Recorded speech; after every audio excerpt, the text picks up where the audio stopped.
these ideas, actually, you touched on it a little bit. So you were talking about Elon Musk. So I'm curious to know, specifically because you are working with brain monitoring and brain electrodes and nano devices. I'm curious to know what's your opinion about all the claims that are being around. Actually, this year, quite a bit of news that Elon Musk had with Neuralink.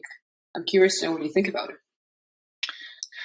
Yeah, I think it part also relates to the field of neurotechnologies in general. And we have had to do a very big analysis of the industry ourselves to see where technology could be applied even in other applications than the brain, actually in non-invasive stimulation in women's health, which is, we believe, an incredible opportunity. It's so exciting, and it's such a needed solution.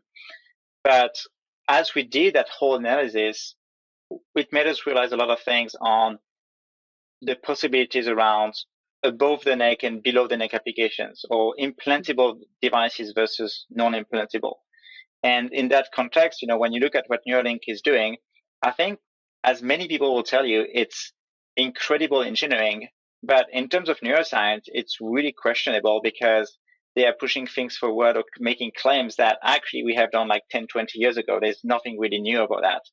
Of course, Elon has obviously is very good at marketing, is very good at selling stories and bring people behind him towards that. But people who know about the topic and who have, banged their head on multiple problems that he's trying to solve for like a long time, they know that it's not as straightforward as this, and they know that the reality is very, very different than the claims they make. I think Neuralink is also facing some challenges. When you look at Synchron, that in the news came as really the first company with a less invasive approach to use brain-machine interface. I think they're trying maybe to, make a bit of hype and smoke here and there to make sure that people don't forget them. I'm curious to see where they're gonna go. I think they have a lot on their plate. I just believe if I had to put my own money behind a company, I honestly, I think I'll pick a different one. Yeah. I'm actually very skeptical myself, but I've had this conversation with multiple people, and people who are relatively far away from neuroscience, and they don't really encounter it on a day-to-day basis. They all think that our memories is literally like Elon and some people who support Neuralink. They think the memory is just you can just download it on USB stick, but it doesn't work that way. We're much more complex. So that's why I'm also very skeptical about some of the claims that they're trying to make.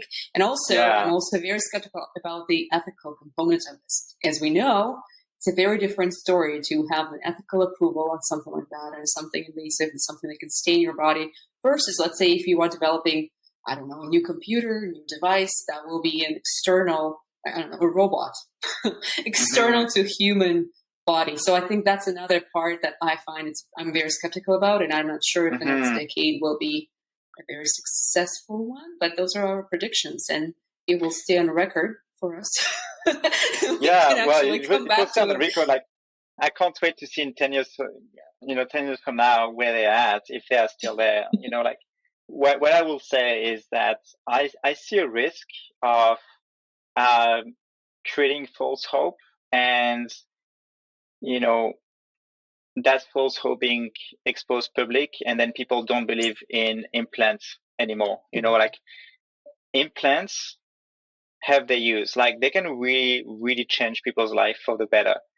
Right now, I think in the industry, there's still a really strong push towards trying to understand how we can get those devices implanted in people that need the most as quickly as possible. But we still face the barriers that invasive solutions are always going to be the last resort for now.